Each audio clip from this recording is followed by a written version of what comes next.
Hey, welcome back to Guns Up Review today. Today we're going to talk about broadheads. And more importantly, we're going to talk about economical broadheads. Worth it or not? Come on back.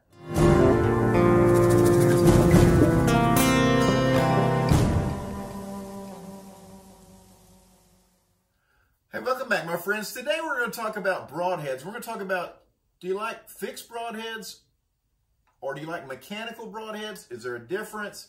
And then we're going to look at some economical broadheads. Okay, let's say you're hunting hogs, you're hunting something, some kind of a small game, or even deer. Do you go for the $60 a piece like Rage broadheads, or do you go for some Amazon specials? These are some OTW B34 hunting blades. They are fixed blade, two blades, and I'm going to show you these. But what do you prefer? What would you go with? What would you not go with? I'm sure this is going to stir up some controversy in the comments, but let's talk about it a little bit. All right, so here's one of the things we're talking about today. Would you prefer to have a fixed blade broadhead, or would you prefer the mechanical broadhead? Now, me personally, I like the fixed blade broadhead. I like the bow, the arrow, the tip, rather, to strike the target just as it left my bow. I don't like to rely on this working properly. Now, this is a pretty easy working broadhead, but these blades, when in contact, simply swing open, and then you get this much broader cutting surface here, or do you? But a three-blade cut. The problem with these is this blade is hinged here at this one point. So the blade has one single point of contact here that it's rotating through. So these become very flimsy. So if these hit a bone, they're going to bend to the side. If they hit a limb, or if you miss, chances are you're probably not going to be able to reuse this broadhead because these blades will bend fairly easily. Now, the good thing about this is in flight, this is very similar to this, right? A field point. So what you do is you don't get any like steering from the broadhead as it in flight, as it's flying. It pretty much shoots as if it was you're shooting a field point. But again, I don't know. I like the broadheads that are fixed blade. Now this fixed blade broadhead here actually is one that I dug out of my box that has actually killed a deer. This is a used broadhead, but this blade here is not damaged. The blades aren't bent. This could be reused. This could be used again. And of course you can loosen this nut off here and replace these blades.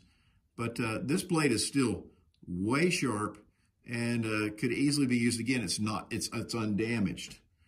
And so today we're going to be talking about, you know, I prefer this. If I miss, chances are I'm going to be able to reuse this broadhead. Now, you know, some of these mechanical broadheads are $50, $60 a piece, not for 5 or 6 of them, but each. And so you can get a lot of money tied up in broadheads. So would you feel comfortable shooting something a little, what you'd think would be more inexpensive? Let's look at one of those. So here are I got these on Amazon. These are OTW B34 heads, made in China. And let's look at these guys. So what do you get? You get 6. Now these aren't 3-blade, these are 2-blade broadheads for about $30. So these are about $5 a piece. Now, if you're hunting something like a hog or something, do you really want to use one of your $60 broadheads on a hog? You know, this is a good option for something like that. But I would like to propose that this might be a good option for deer hunting. So these blades come in these little crack packages here. I don't know what you call these. And what you have here is a 2-blade fixed blade broadhead. It is pinned together here and pinned at the front of the broadhead so that it is a pinned broadhead. So another cool feature about these little fixed blade broadheads is that this is kind of a mechanical broadhead as well. So when this thing impacts the target, this middle piece is floating, it's spring loaded. So as it impacts the target, it spreads out. So you get a much wider cut. So you think, well, 2 blades That's not enough. Well, how about 2 blades that expand to this kind of width? Let's test out how sharp this is. Let me see how many grains this weighs. It doesn't say how many grains. If it's 100 or 125, we'll find that out. And we'll do some tests on this. So here's test number 1. Now, number 1, if you look at this blade closely, let me see if I can get it kind of close.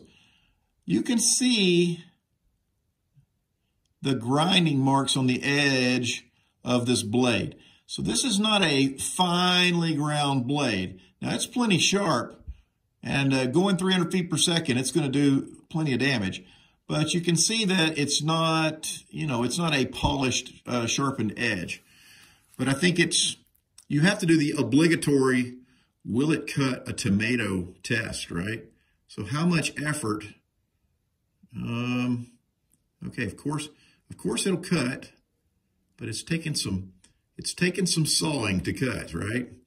It's not cutting, super easy. Okay, I just ate that.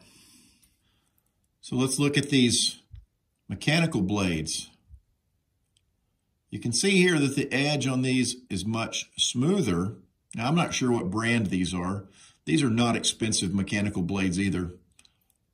But let's see how sharp they are.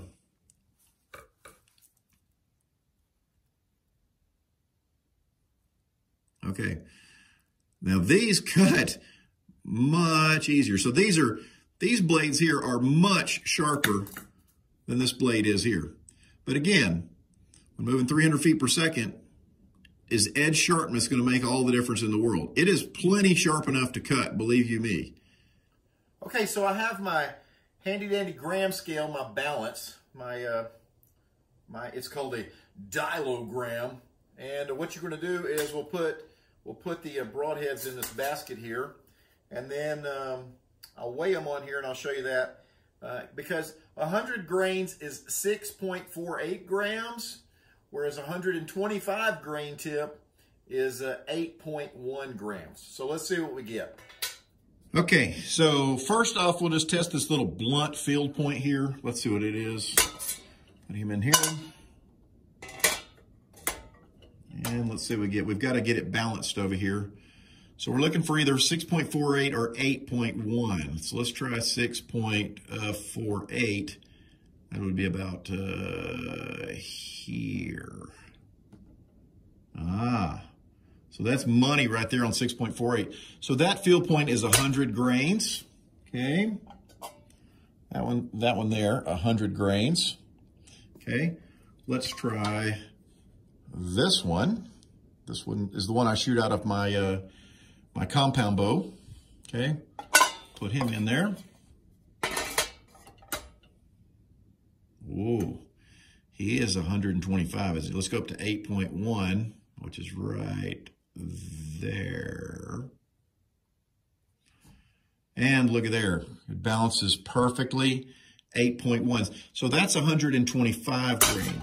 So I've been shooting 100 grain out of my crossbow and a 125 out of my compound. Now that's important because if you change the weight on the end, it's going to change the way the arrow flies in the trajectory. So it's important to check the weights. So here we go. My fixed blade.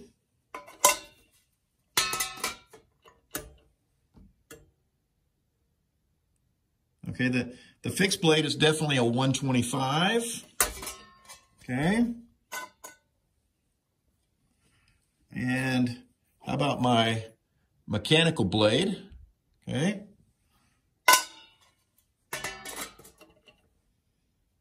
Hello. Oh, definitely. That's going to be back at 100, isn't it? Oops, 6.48 is what we said, wasn't it? So the mechanical blade, definitely 100 grains. Let's see what we got here. That's going to tell me which one am I going to shoot this out of my compound, or am I going to shoot this out of my crossbow? Okay, so now let's see what this guy is. It feels pretty heavy, so let's see. Nope, right on the money. Oh, it's a little bit heavy, isn't it?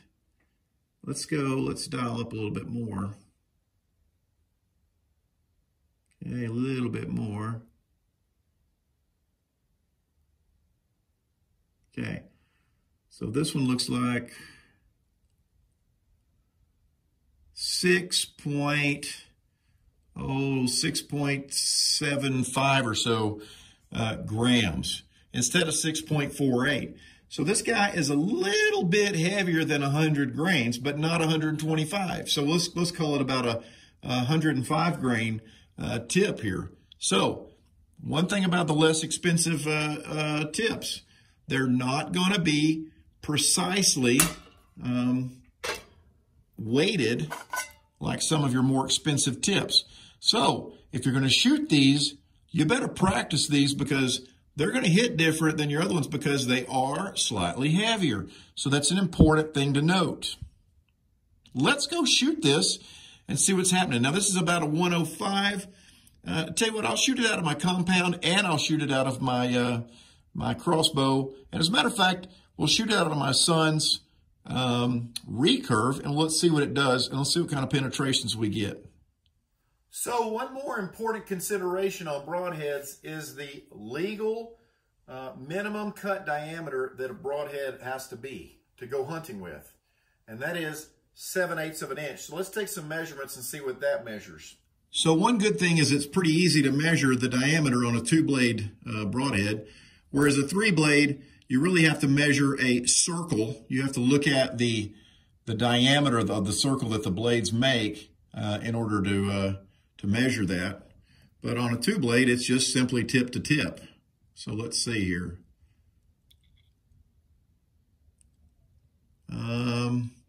Looks like 1.265.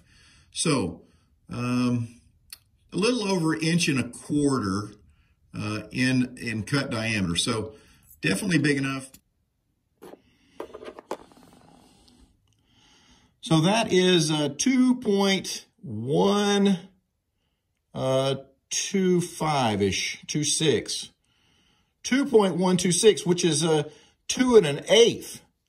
So it goes from about 1 1/4 inches to 2 1/8 width on the cut once it impacts. So I like this design that it's a fixed blade, which I like to shoot a fixed blade, but then it's a mechanical afterwards. So super cool. And you say to yourself, well, who in the world would hunt with a 2-blade? Why wouldn't you hunt with a multi-blade? Who has ever killed anything with a 2-blade arrow? I don't know. Every Indian that ever lived, maybe? Let's go shoot this and see how it performs.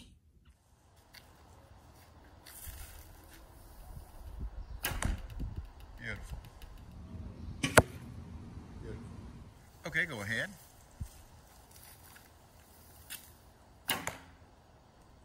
Nice. Okay, so the question is it harder to pull the arrows out? All right, there's the field tip. Watch this razor on the end of it. Oh, there you go. Harder? A little bit. A little bit. But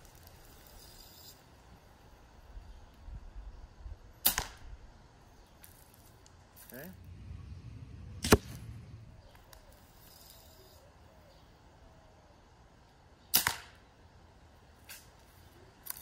Okay.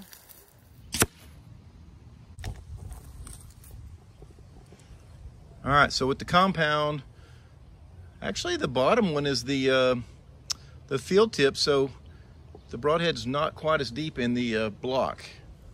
It's going to be harder to pull out than the last one. You just make me nervous with your hand down there pulling that razor out. This is the field tip. Woo! Is it tough? Mm-hmm. Okay, just watch your hand with that razor, please. There it comes. It's not too bad, right? Uh-huh. All right, we're in the fire position. Brace yourselves, elves. Ready?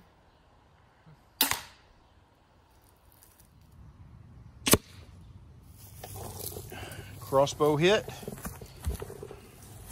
deep in there. Let's see if Jacob can pull this one out. Why am I doing this? You're the strong young lad there. That's false. Okay, put your hand. Nice job.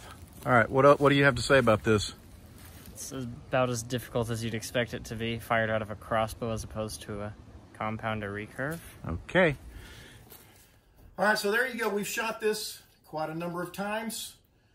It flies really straight. It doesn't deflect the arrow in flight. I was getting the same kind of shot characteristics with a field tip that you get with this, which is what I expect. It doesn't have a lot of surface area to deflect it. Now, after hitting that foam target over and over and over, it still appears to be extremely sharp. I wouldn't be afraid to use this now. I think this is a great varmint tip. I would use this for hogs or for anything small that you're hunting with, and I would not be afraid to use this on deer as well. This will get the job done. So I'll show you one more time before we leave. Close up of this tip after shooting it several times. Let's see what it looks like. Okay, so here's our tip after shooting it several times into the foam block. You can still see the grinding marks on the edge. It wasn't unbelievably sharp when we were starting, but it's still plenty sharp. I wouldn't be afraid to use this for hunting now. And also, let's look straight on at this tip here, okay? As we look straight on, you can see that the blades are not on the center line, and neither is this little grind on the tip. So that will induce a natural rotation, just like the fletchings on the vanes on your arrow will.